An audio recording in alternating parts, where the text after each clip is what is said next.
Okay, fine. Hello again everyone. Chapter 13 Nuclei. तो आपके जो चैप्टर्स थे 1 to 8, then after 11th and now it's a 13th. 11, 12 और 13 तीनों के तीनों चैप्टर्स स्मॉल चैप्टर्स थे.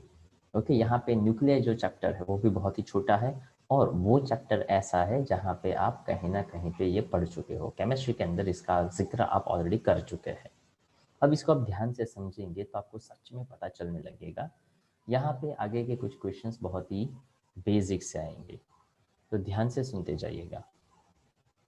यहाँ पे ऐसा आएगा, define the terms atomic mass, unit and electron volt. अब देखो फर्स्ट क्वेश्चन जो है ना, वो आई डोंट थिंक सो मुझे बताने की ज़रूरत है. क्या आप लोगों को पता है क्या है ईवी, इलेक्ट्रॉन वोल्ट क्या है, वो पता है किसी को?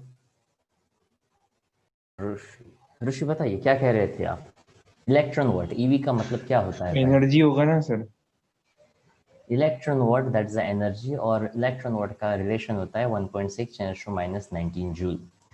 इसका वैल्यू 1.6 × 10⁻19 जूल क्यों होता है, इसका किसी के पास आंसर है? इलेक्ट्रॉन का चार्ज 1.6 × 10⁻19 कूलम होता है इसलिए. एग्जैक्टली. अगर आप इसको कंपेयर करिए, work done upon charge is equal to potential होता है, तो work done is equal to Q into V कह दो और work done is equal to eV कह दो. अगर मैं यहाँ पे ऐसा कह देता हूँ कि 1 कूलम चार्ज, या तो ऐसा कहते हैं कि 1.6 × 10⁻19 कूलम चार्ज, और वहाँ पे आपने 1 वॉट जितना पोटेंशियल दिया, तो जो वर्क डन हुआ वो वर्क डन होता है 1.6 × 10⁻19 जूल. इसलिए वो हो जाता है 1 इलेक्ट्रॉन वोल्ट. अब यहाँ पे उसने बताया दैट एटॉमिक मास यूनिट, ये केमिस्ट्री में आ चुका है अगर आपको याद हो तो, AMU जिसको आप कहते हैं. Okay, 12th part of that carbon excited. Okay, वैसे 1.99 × 10⁻26 kg होता है. 1/12th part of the actual mass of the carbon 12 item. ऐसी डेफिनेशन शायद आपने पढ़ी होगी, जिसकी यहाँ पे ऐसे ज़्यादा कोई रिक्वायरमेंट नहीं है, पर ये जस्ट इंफॉर्मेशन है जो आपको पता होनी चाहिए. इसके हिसाब से ये 1 AMU का रिलेशन 1.6 × -27 kg, ये वैसे किसका मास हो गया? 1.6 × 10⁻27 kg. Proton. Mass of proton हो गया. मास ऑफ इलेक्ट्रॉन क्या होता है? 9.1 × 10⁻31 kg. ओके, मतलब क्या, तो क्या हमें मास of proton, mass of electron, mass of neutron का पता होना चाहिए. अब यहाँ पे जो 1 AMU आता है, एटॉमिक मास यूनिट आता है, उसी के बेस पे एक बहुत ही काम का फॉर्मूला आता है जिसको हम कहते हैं एनर्जी रिलेशन. ओके, आइंस्टाइन का एक एनर्जी फॉर्मूला था. Yes, anyone having idea about it? Einstein का एनर्जी रिलेशन का फॉर्मूला क्या था? E is equal to mc square. E is equal to mc². वो फॉर्मूला हमें ये बताना चाहता था कि अगर कोई भी एकदम लाइटर पार्टिकल हो पर उसका स्पीड वेलोसिटी ऑफ लाइट की जितना हो, तो बहुत ही ज़्यादा अमाउंट में एनर्जी प्रोड्यूस कर सकता है.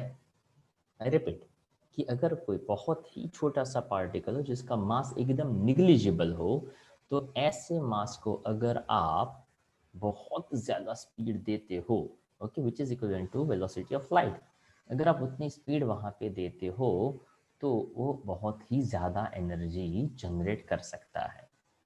वैसे शायद केमिस्ट्री आपने सुना हो कि जब भी कोई हैवी न्यूक्लियस हो ना, उसको आप स्प्लिट करते हो ना, तो एक प्रोसेस होता है जिसको कहते हैं fission process, FISSN, fission process. जब दो लाइटर न्यूक्लियर को कंबाइन करते हैं तब जो प्रोसेस होता है उसको कहते हैं फ्यूजन प्रोसेस. नाम सुना होगा आप लोगों ने. Okay, yes sir. चलो. हाँ, तो आप में से कोई एग्जांपल देना चाहेगा फ्यूजन प्रोसेस का कि ये फ्यूजन प्रोसेस कब होता है? यूरेनियम पे कुछ बॉम्बार्ड करते हैं तो बेरियम, क्रिप्टन और 3 न्यूट्रॉन्स. यूरेनियम 235 पे. परफेक्ट है. यूरेनियम 235 पे हम कुछ बॉम्बार्ड करते हैं. वो कुछ क्या बॉम्बार्ड करेंगे? ऐसे वो सामने पड़ा होगा, हम ऐसे ऐसे करते एक पत्थर फेंकेंगे, या तो ऐसे वो मार्बल के साथ खेलेंगे कि ये यूरेनियम देखो दिखा है वहां पे, चल एक मारो. इलेक्ट्रॉन बम्बार्ड करेंगे.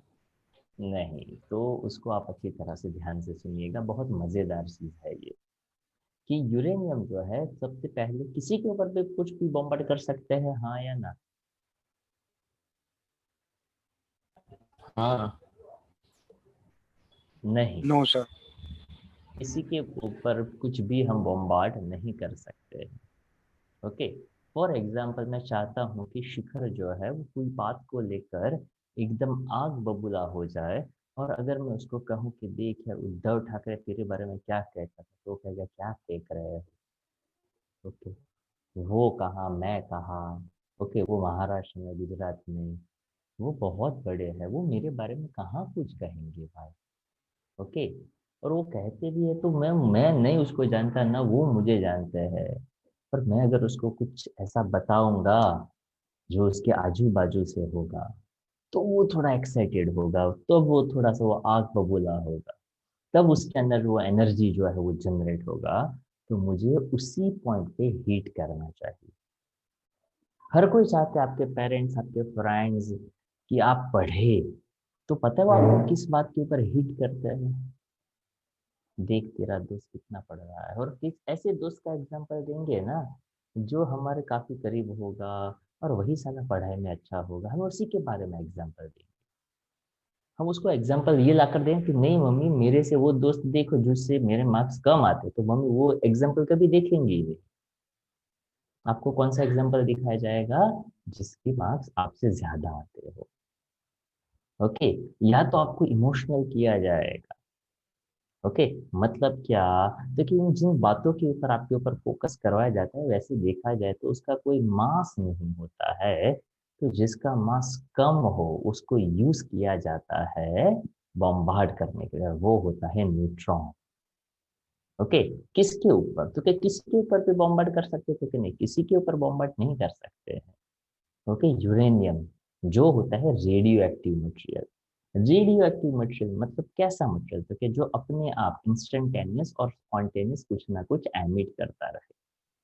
It is something like that कि मान लो आपके क्लास में ऐसा कोई बंदा है जो चुपचाप बैठा रहता है, अगर आप चाहते हो कि आप उसके साथ झगड़ा करो, तो do you think so that is practically possible? मुझे तो नहीं लगता है। क्यों नहीं पॉसिबल है? ताकि यार वो चुपचाप रहता है, उसको किसी के साथ कोई लेना देना नहीं है। अगर उसकी कोई चीज ले जाए तो भले ले जाए, दे जाए तो भले दे जाए, बोले तो ठीक, नहीं बोले तो भी ठीक, तो आप उसके साथ किस बात को लेकर झगड़ा करेंगे? हाँ, पर जो इंसान जो है वो हर एक की टांग, मतलब हर एक की बातों में टांग अड़ाता रहता है ना, उसके साथ आप कभी भी चाहो आप झगड़ा कर सकते हो। क्यों? तो कि वो हर वक्त एक्साइटेड स्टेट में रहता है, वो स्पॉन्टेनियस रहता है अपने आप। तो यूरेनियम भी ऐसा है जो स्पॉन्टेनियस और इंस्टेंटेनियस है। उसके ऊपर जैसे ही न्यूट्रॉन, जिसका कोई मतलब नहीं है, जिसका कोई मास नहीं है, जिसका कोई चार्ज नहीं है, ऐसे पार्टिकल से उसके ऊपर बॉम्बार्ड किया जाता है। अगर आप थोड़ा सा ऑब्जर्व करेंगे ना, तो हमारे भी आजू बाजू ऐसे बहुत सारे न्यूट्रॉन्स जो है वो हमारे सोसाइटी के आजू बाजू, हमारे मेंटल हेल्थ के आजू बाजू ऐसे न्यूट्रॉन्स वो घूमते रहते हैं। और वही न्यूट्रॉन जो है वो यहाँ पे ब्लास्ट करते रहते हैं, रोज ऐसे ब्लास्ट करते रहते हैं। ओके, और हम है वो यूरेनियम जैसे होते हैं कि थोड़े थोड़े थोड़े छोटे छोटे छोटे पार्ट्स में हम डिवाइड होते रहते हैं। That is called as a fission. Okay, तोड़ना। Okay, and if we observe that, कहीं पे भी आप देख लो, चाहे वो यूएस का इलेक्शन हो, चाहे यहाँ का इलेक्शन हो, चाहे कोई भी छोटा सा इलेक्शन, कोई भी छोटा सा पॉलिटिकल व्यू हो, हर जगह पे किसी को फ्यूजन में इंटरेस्ट ही नहीं है, किसी को जोड़ने में इंटरेस्ट ही नहीं है, हर किसी को तोड़ने में इंटरेस्ट है। जोड़ने से भी एनर्जी मिलता है, तोड़ने से भी एनर्जी मिलता है, but as we are a human, हमें जोड़ने से ज्यादा तोड़ने वाली एनर्जी ज्यादा अट्रैक्टिव लगती है, मजेदार लगती है। ओके, यूरेनियम के बारे में हमने सुना। यूरेनियम रेडियो एक्टिव मटेरियल है, यूरेनियम हैजार्डियस है, डेंजरस है, फिर भी हमें न्यूक्लियर पावर प्लांट में ज्यादा इंटरेस्ट है ताकि वो एनर्जी देता है। वो जो एनर्जी देता है उससे कई गुना ज्यादा सोलर एनर्जी दे सकता है, पर उसका यूज करना, उसके डायरेक्शंस में आगे बढ़ना वो अभी डिफिकल्ट है। ओके, सोलर के अंदर रिएक्शन होता है हाइड्रोजन और हीलियम का, अगर आपने सुना हो तो। हाइड्रोजन और हीलियम वहां पे फ्यूज होते हैं, कंबाइंड होते हैं। कैसे एलिमेंट्स फ्यूज होते हैं? तो कि जो बहुत ही छोटे छोटे एलिमेंट्स हैं, हाइड्रोजन और हीलियम, हाइड्रोजन जिसके पास न्यूट्रॉन ही नहीं है और हीलियम जस्ट सेकंड एलिमेंट, उसको फ्यूज करके हमें एकदम ज्यादा एनर्जी मिलता है जो सन के अंदर होता है। बट हमें ज्यादा इंटरेस्ट किस में है, क्योंकि यूरेनियम को तोड़ने में ज्यादा इंटरेस्ट है। जितना टूटेगा उतना ज्यादा एनर्जी है वो मिलेगा, वो उतना ज्यादा लोगों को परेशान करेगा, तो हमें उसमें ज्यादा मजा आता है। तो ये भी एक फिजिक्स के यही टॉपिक से एक ऑब्जर्वेशन से बात निकलती है। तो वहां पे जो एनर्जी होती है वो energy delta E is equals to, या तो E is equals to delta M C square. वहां पे डेल्टा एम इससे कहा जाता है जहाँ पे मास डिफेक्ट आता है। अब ये मास डिफेक्ट का क्या कॉन्सेप्ट है उसको ध्यान से सुनिएगा और समझकर मुझे जवाब दीजिएगा। अगर मान लो आपने कोई एक चीज बनाई, फॉर एग्जांपल आपने कोई स्वीट बनानी हो, आप उसके इंग्रेडिएंट्स का टोटलिंग करो, एडिशन करो वेट के हिसाब से, और जब वो स्वीट बने तब उसका वेट करो, तो आपको क्या लगता है that will be the same और द डिफरेंस? डिफरेंट रहेगा वो, डिफरेंट रहेगा। मतलब इंग्रेडिएंट से ये वेट बढ़ जाएगा या इंग्रेडिएंट से ये वेट कम हो जाएगा? कम होगा। कम हो जाएगा। Are you sure? Yes sir. तो वो कहाँ गया, कम क्यों हो गया? गर्म करने में इवोपरेट हो गया। एग्जैक्टली अगर हम उस बात को समझे तो, कि जब वो इंग्रेडिएंट थे अलग अलग थे तब कोई एक परफेक्ट स्वीट नहीं बना हुआ था। वो परफेक्ट स्वीट का मजा जो है वो इंग्रेडिएंट में नहीं था। अगर मान लो दिवाली आ रही है, if you want to offer someone to kaju katri, पर आप कह दो कि यार सॉरी वो थोड़ा टाइम नहीं था, तो just please take 2 to 3 pieces of cashews and I give a separate sugar, थोड़ा सा दूध भी मैं दे दूंगा, तो आप सब मिलाकर पी लीजिए and enjoy as the own kaju katri as a ingredient part. तो क्या कहेंगे, इट्स ओके, कोई प्रॉब्लम नहीं है, मैं 1-2 कैश्यूज खा लूंगा, आई एम हैप्पी विद। अरे ऐसा थोड़ी ना चलता है यार, हमारा प्रोग्राम था काजू कतरी का, नहीं बना तो उसमें मैं क्या करूँ? आपको थोड़ी शुगर भी खानी पड़ेगी, दूध भी पीना पड़ेगा, और सॉरी हम आपको उबाल नहीं सकते हैं, तो थोड़ा ठंडी वाली काजू कतरी ऐसा समझ के खा लीजिए। ओके, तो ऐसा तो नहीं चलता ना। तो अगर ये मतलब आप सोचिए कि मुझे किस लेवल पर जाके समझाना पड़ता है। ओके, बाकी लोग समझ ही नहीं पाते कि इंग्रेडिएंट से जब चीज कोई बन जाती है तो मांस कहाँ चला जाता है, वो तो वही का वही रहता है ना, वही का वही नहीं रहता है।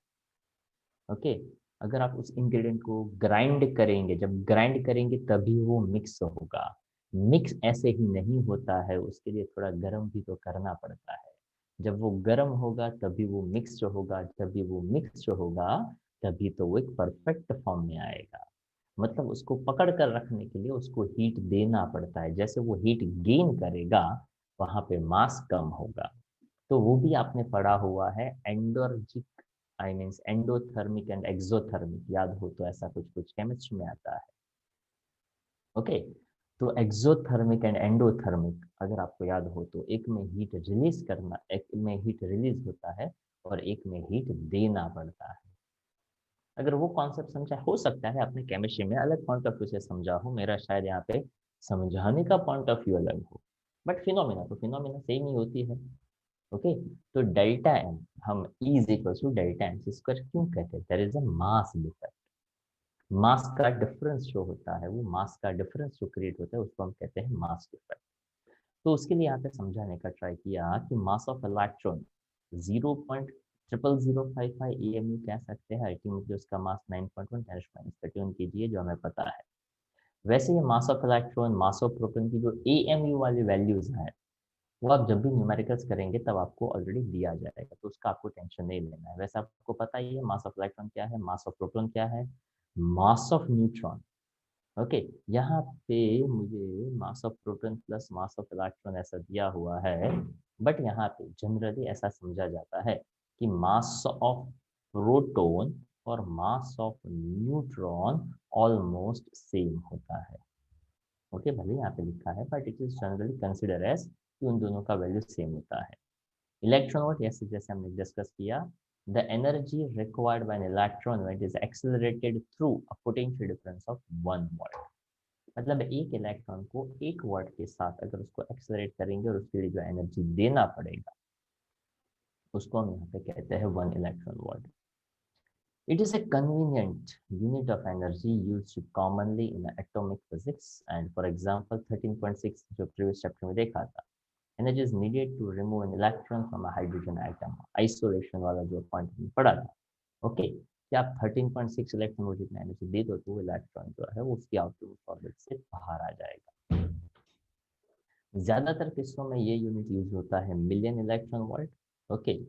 For example 2.2 million electron volt, 2.2 into 10⁻⁶ into 1.6 10⁻⁹ okay. तो ऐसे आप उसका वैल्यू जो है वो निकाल सकते हैं। यहाँ पे 1 का आइडिया दिया था, वैसे यहाँ पे 2 का आइडिया भी आप ले सकते हैं। ये पहला जो क्वेश्चन है वहां से बेसिक इंफॉर्मेशन आपके साथ शेयर की गई। अब आता है relation with that mass and energy, okay. AMU and million electron volt and energy equivalent of AM जो आता है E = mc², इसको कहते हैं आइंस्टाइन मास एनर्जी इक्विवेलेंट। बहुत ही काम का पॉइंट है, ध्यान से समझिएगा।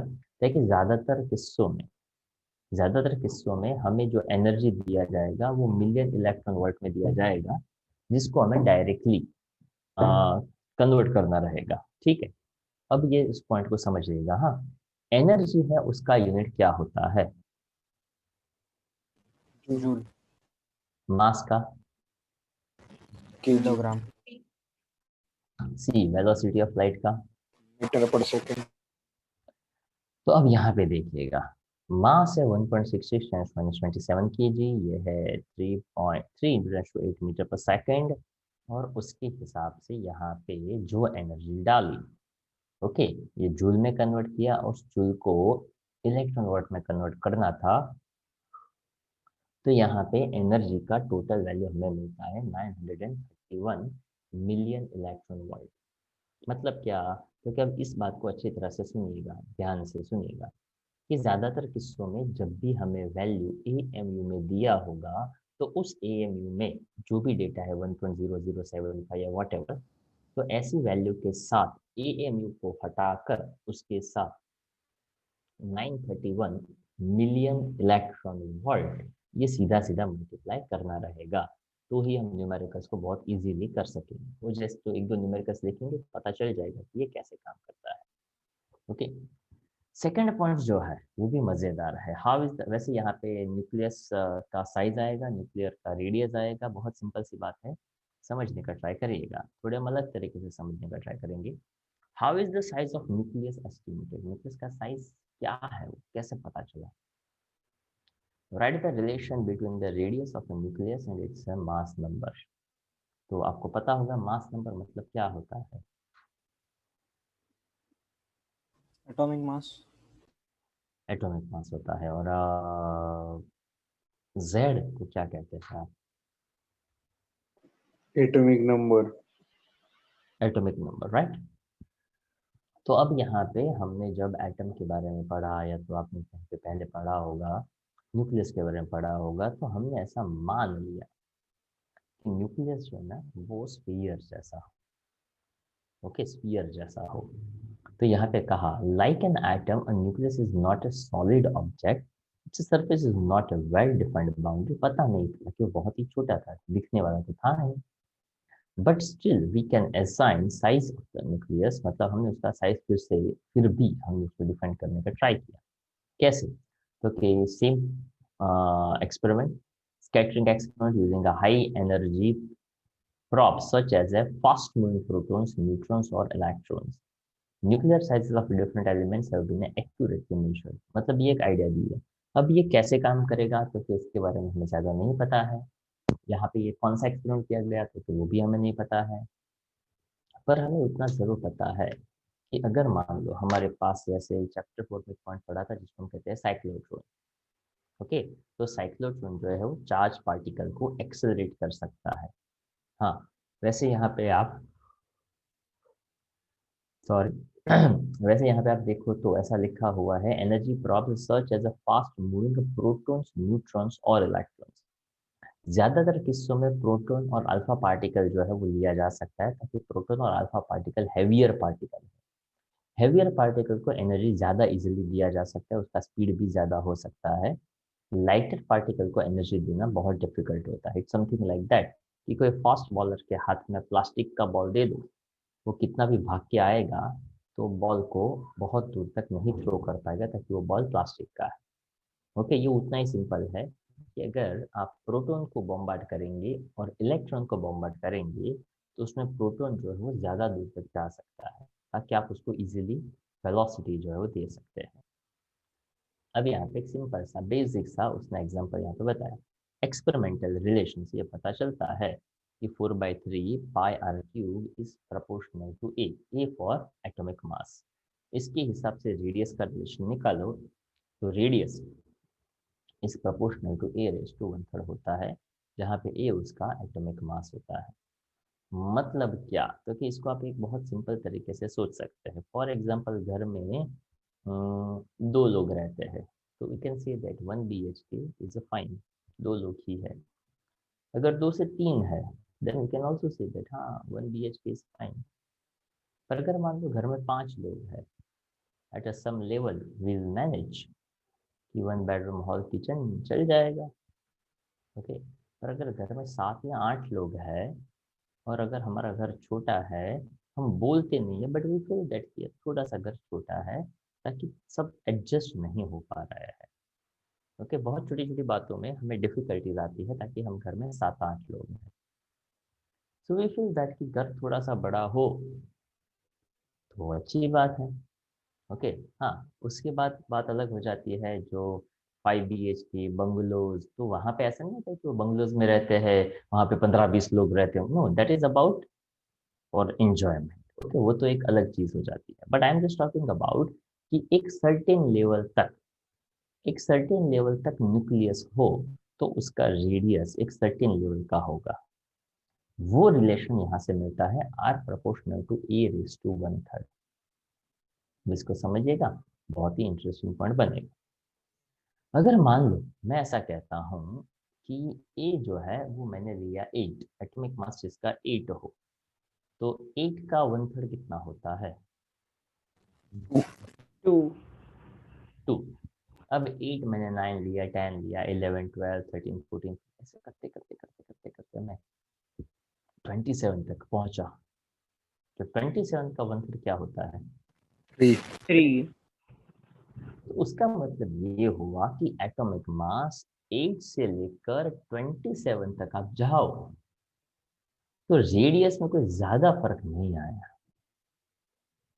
27 के बाद आप 64 तक जाओ तो 64 का क्यूब रूट क्या होता है? 4। तो अगर आप उस बात को समझे तो 8 से 27 का जितना गैप है, क्या उतना ही गैप 27 से 64 का होता है? No, of course not. उसका कोई रिलेशन नहीं हो सकता। हाँ, सीरीज जैसा बनाना चाहो तो बना सकते हैं, but it's not the direct proportion. क्यों? तो कि 1 से 8 जाओ, 1 का क्यूब रूट 1 होता है, 8 का क्यूब रूट 2 होता है, तो 1 से 2 डबल हुआ ना, तो क्या? हाँ, तो 1 से 8 का डबल हुआ तो कि नहीं, वो अलग हो गया। 8 से 27 तो कि वो गैप अलग है, 27 से 64 वो गैप अलग है, 64 से 125 तो वो भी गैप अलग है। पर वहां पे रेडियस देखा जाए तो R, 2R, 3R ऐसा बन सकता है। तो वही चीज यहाँ पे वो समझा रहे हैं कि अप टू सर्टेन लेवल तक R equal to R0 A raise to 1/3। यहाँ पे R0 है, उसको कहते हैं constant which is of the order of nuclear force. कि किस टाइप का न्यूक्लियस है और उसके ऊपर कैसा फोर्स लगता है। वैसे आपने पढ़ा होगा, सुना होगा, स्ट्रॉन्ग न्यूक्लियर फोर्सेस। क्या होता है स्ट्रॉन्ग न्यूक्लियर फोर्सेस, कोई बताएगा? पढ़ा हो शायद आप लोगों ने। जो न्यूट्रॉन प्रोटॉन प्रोटॉन प्रोटॉन और न्यूट्रॉन न्यूट्रॉन को बाइंड करता है। परफेक्ट है, वो पॉइंट भी हम यहाँ पे समझेंगे। लास्ट लेक्चर में भी, सॉरी लास्ट चैप्टर में थोड़ा सा आइडिया दिया था कि अगर हम बात करें तो 4 जो फंडामेंटल फोर्सेस है उसमें न्यूक्लियर फोर्स जो है वो 2 टाइप के होते हैं, स्ट्रॉन्ग और weak. Strong nuclear force within nucleus होता है। उसका कंपैरिजन अगर आप इलेक्ट्रोमैग्नेटिक वेव्स के साथ करो या तो आप उसको ग्रेविटेशनल फोर्स के साथ करो, तो वहां पे कूलम्बियन फोर्स है, जितना प्रोटॉन प्रोटॉन के बीच में लगता है उससे कई गुना ज्यादा न्यूक्लियस सॉरी प्रोटॉन प्रोटॉन के बीच में लगने वाला स्ट्रॉन्ग न्यूक्लियर फोर्स ज्यादा डोमिनेटिंग या तो ज्यादा इफेक्टिव होता है। इसलिए with in atom, sorry with in nucleus, proton proton एक दूसरे को रिपेल करे कोलम्बियन फोर्स की वजह से, उससे ज्यादा वहां पे स्ट्रॉन्ग न्यूक्लियर फोर्स उसको एक दूसरे से बाउंड करके रखता है। तो यहाँ पे सबसे पहला पॉइंट हमने रेडियस का समझा, रेडियस का साइज अप्रॉक्स 1.2 फर्मीमीटर जितना होता है। अब उसके बाद यहाँ पे आती है nuclear density.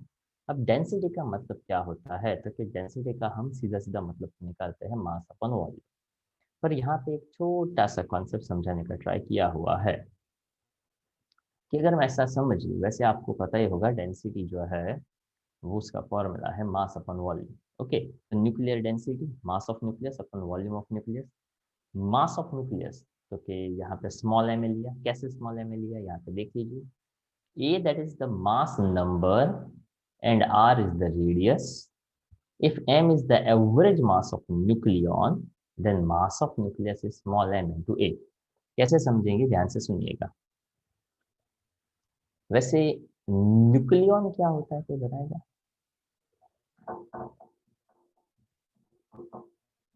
Neutron plus electron. Nucleon, nucleon जैसे हम कहते हैं ना इंडियन, वैसे होता है न्यूक्लियन। इंडियंस किसको कहते हैं? इंडिया में रहने वाले। रहता है वो, हाँ जी, इंडिया में रहने वाले। तो न्यूक्लियन किसको कहेंगे? न्यूक्लियस में जितने हो वो, मतलब न्यूक्लियस में प्रोटॉन कौन कौन होता है? इंडिविजुअल। हाँ, तो न्यूक्लियस में प्रोटॉन न्यूट्रॉन होता है, तो प्रोटॉन न्यूट्रॉन को कहा जाता है न्यूक्लियॉन्स। तो यहाँ पे बताया कि मान लीजिए that is a is a mass number. Mass number यानी क्या, तो क्या वहाँ पे मास of proton mass of neutron जो है ना कंबाइंड, इंडिविजुअल आप वहाँ पे ले सकते हैं, ठीक है। तो M is considered mass number and it's radius, R is the radius of the nucleus. तो क्या भाई इतनी रेडियस, इतनी रेडियस, कितनी रेडियस है जहाँ पे सभी न्यूक्लियस जो है वो स्प्रेडेड है, फैले हुए हैं, ठीक है। तो उसके हिसाब से यहाँ पे आप सीधा सीधा से कह सकते हैं कि एवरेज मास जो है वो न्यूक्लियन का एम हो, उसका ए जितना एटॉमिक मास हो। एटॉमिक मास यानी क्या, तो क्या अगर मान लो हम कार्बन लेते हैं, हम ऑक्सीजन लेते हैं, हम यूरेनियम लेते हैं, ओके, तो हर एक का ए अलग अलग है। उसको क्या करना है, तो क्या एवरेज मास ऑफ न्यूक्लियन से मल्टीप्लाई कर दो तो टोटल मास बन गया, डिवाइड बाय वॉल्यूम कर दो तो वॉल्यूम ऑफ न्यूक्लियस बन गया। अब उसके हिसाब से हमें डेंसिटी निकालनी थी कि 4/3 पाई आर क्यूब है, तो यहाँ पे देखो आर की जगह पे R0 ए रेस टू 1/3 हम कहते हैं, तो 4/3 pi R0, okay, A raise to 1/3 into 3 है, तो ये 1/3 इंटू 3 इसके साथ मल्टीप्लाई हो जाता, तो R0 इंटू 3 ऐसा हम कह सकते हैं। वैसे यहाँ पे एक छोटा सा पॉइंट जो है,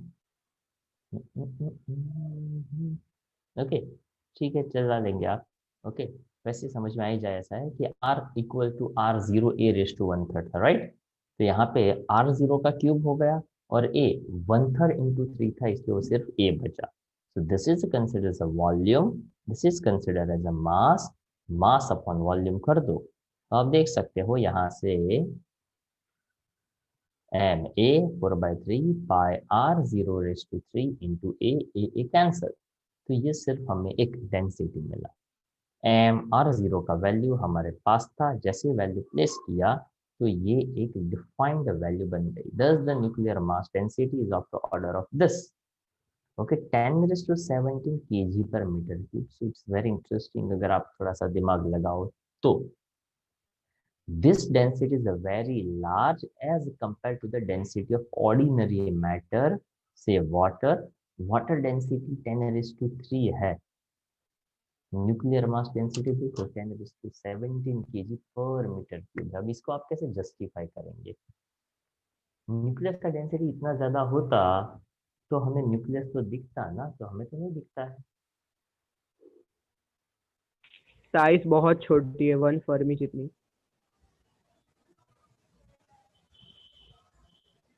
पर डेंसिटी तो बहुत ज्यादा है ना भाई,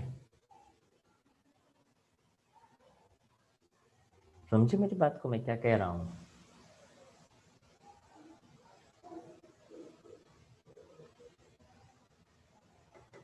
कि अगर वाटर डेंसिटी 1000 kg पर मीटर क्यूब है और इसका 10⁻17 kg पर मीटर क्यूब है, तो ये तो बहुत ही ज्यादा डेंस हो गया। ओके, नंबर तो ऑफ यहाँ पार्टिकल ज्यादा होंगे तो हाँ, यहाँ पे जो अभी कहा था ना वही है पॉइंट, कि इसका साइज इतना छोटा है कि अगर आप 1 मीटर क्यूब के अंदर उस न्यूक्लियस को लेना चाहो तो इतने ज्यादा हो जाते हैं। Okay, it is very difficult, ताकि 1 मीटर क्यूब के अंदर अगर हम उस न्यूक्लियस को भरेंगे तो डेंसिटी बढ़ेगा, पर उसका इंडिविजुअल मास ही इतना ज़्यादा है तो हम ऐसे उसको भर सकते नहीं है। ओके, अब आता है what are the nuclear forces and important properties. Nuclear forces के बारे में ऑलरेडी मैंने आपको बताया था, ठीक है।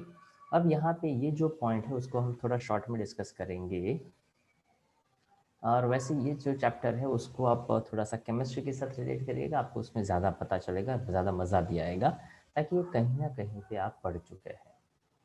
और ये जो क्वेश्चंस है, पहला क्वेश्चन, दूसरा, वो एक बार लिखना है, उससे ज़्यादा नहीं लिखना है। क्यों? तो क्यों आपको एक सिंपल इन्फॉर्मेशन ही देता है, इसमें ज़्यादा कुछ एफर्ट जो है वो डालने की मेरे हिसाब से कोई ज़रूरत नहीं है। क्या कहता है न्यूक्लियर फोर्स? तो एक तो स्ट्रॉन्ग न्यूक्लियर फोर्स है, इतना स्ट्रॉन्ग है तो क्या ग्रेविटेशनल फोर्स है 10⁻36 टाइम्स जो है वो ज़्यादा है, या तो वो उससे 36 टाइम्स जितना स्मॉलर है। ग्रेविटेशनल वीकेस्ट फोर्स है और strong nuclear force strongest force है। वैसे gravitational force long range force है और इसको आप शॉर्ट रेंज फोर्स कह सकते हैं। शॉर्ट रेंज यानी कितना? क्योंकि विद इन न्यूक्लियस ही ये फोर्स जो है वो लगता है। ओके, तो अभी जो ये पॉइंट मैंने कहा वही यहाँ फिर से दिया है।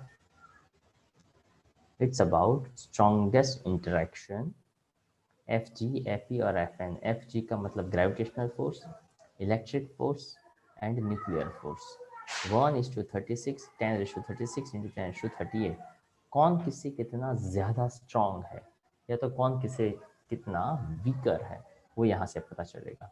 शॉर्ट रेंज का मतलब क्या करेंगे? शॉर्ट यानी शॉर्ट का मतलब क्या करेंगे? न्यूक्लियस के इनसाइड ही बहुत कम, मतलब हाँ, शॉर्ट रेंज का मतलब वो बहुत नज़दीक वाले डिस्टेंस के लिए एप्लीकेबल है। उसके बाद आता है वेरिएशन विद द डिस्टेंस। इसको थोड़ा हम समझाने का ट्राई करते हैं ताकि ये ग्राफ यहाँ पे थोड़ा इंटरेस्टिंग मुझे लगता है। यहाँ पे समझना हो तो R0 को कहते हैं minimum distance of A nucleus. Nucleus के डिस्टेंस में सर्टेन लेवल तक पॉजिटिव पोटेंशियल एनर्जी जो रिपल्सिव होती है, और आफ्टर सम सर्टेन लेवल वहाँ पे भी पॉजिटिव पोटेंशियल एनर्जी पर वो अट्रैक्टिव फोर्स होता है। मतलब अप टू सर्टेन लेवल वहाँ पे अट्रैक्टिव फोर्स लगता है और अप टू सर्टेन लेवल वहाँ पे रिपल्सिव फोर्स जो है वो लगता है। यहाँ पे दिया हुआ है R0, that is a potential energy. Okay, तो यहाँ पे ऐसा समझाने का ट्राई किया कि अब सर्टेन लेवल यहाँ पे ग्राफ किया गया है, उसके मैं बता दूँ। If radius is lesser than R0, the potential energy increases rapidly with a decreasing R। इस पॉइंट को समझिएगा कि न्यूक्लियस का जितना साइज है उससे भी छोटा साइज हो तो वहाँ पोटेंशियल एनर्जी बढ़ता जाएगा एंड स्ट्रॉन्ग रिपल्सिव फोर्स रहेगा। ओके, मतलब क्या? तो कि न्यूक्लियस का जितना रेडियस है उससे भी अगर हम कम रेडियस पे हम वहाँ पे देखें तो वहाँ पे फोर्स जो है वो ज़्यादा रहेगा, स्ट्रॉन्ग रहेगा। प्रो स्ट्रॉन्ग कैसा रहेगा? रिपल्सिव फोर्स रहेगा। मतलब एक सर्टेन लेवल से भी आप उसको नज़दीक लेकर आओ तो वो यहाँ पे रिपेल करेंगे। अप टू सर्टेन लेवल तक रखो, R is greater than R0 रखो, तो potential energy gradually decreases to 0 and with increasing R मतलब डिस्टेंस धीरे धीरे बढ़ता जाएगा, पोटेंशियल एनर्जी धीरे धीरे कम होता जाएगा। And that is indicates attractive nuclear force. जैसे हाँ, पर ये सब कुछ है ना वो एक सर्टेन लेवल तक होना चाहिए। R लेस देन R0 बहुत छोटा नहीं हो जाना चाहिए, R ग्रेटर देन R0 बहुत बड़ा नहीं हो जाना चाहिए, पर एक सर्टेन लेवल से कम डिस्टेंस होगा तो वहाँ रिपल्सिव फोर्स लगेगा, और सर्टेन लेवल से ज़्यादा डिस्टेंस होगा तो वहाँ पे अट्रैक्टिव फोर्स लगेगा। तो ये जो है वो सिर्फ पढ़ने के लिए है। उसके बाद चार्ज इंडिपेंडेंट हम डिस्कस कर चुके, strong nuclear force proton proton के बीच में, प्रोटॉन न्यूट्रॉन, तो न्यूट्रॉन का तो कोई चार्ज ही नहीं है, न्यूट्रॉन न्यूट्रॉन के बीच में रखते तो उसका भी कोई चार्ज नहीं है, तो इसका चार्ज के साथ कोई लेना देना नहीं है। उसी तरह से saturation effect, spin dependent, exchange forces, non central forces, ये सिर्फ वर्ड्स दिए गए हैं, आपको भी मैंने यहाँ पे जस्ट एक आप एफर्ट डाल सको इस रीजन से, यहाँ पे सभी पॉइंट्स से वो मैंने रखे हुए हैं। ओके, अब ये जो था आइंस्टाइन मास एनर्जी इक्विवेलेंस, इसको भी हम नेक्स्ट लेक्चर में रखेंगे, ताकि हमें कोई जल्दी में नहीं जाना है। आज लेक्चर, अभी हमें जो लेक्चर रखने हैं वो लंबे लंबे नहीं रखने, थोड़े शॉर्ट लेक्चर ही हमें रखने हैं। ओके, ताकि आप कल के लेक्चर के लिए, सॉरी कल की टेस्ट के लिए अच्छी सी पढ़ाई कर सको। यहाँ पे पार्ट 1 जो है उसमें से क्वेश्चन 1 2 3 4 1 टाइम लिखना है, ये आपका होमवर्क है। ओके, तो लेक्चर जो है वो हम यहाँ तक ही रखते हैं। अच्छी तरह से कल की टेस्ट की प्रिपरेशन वो करिएगा।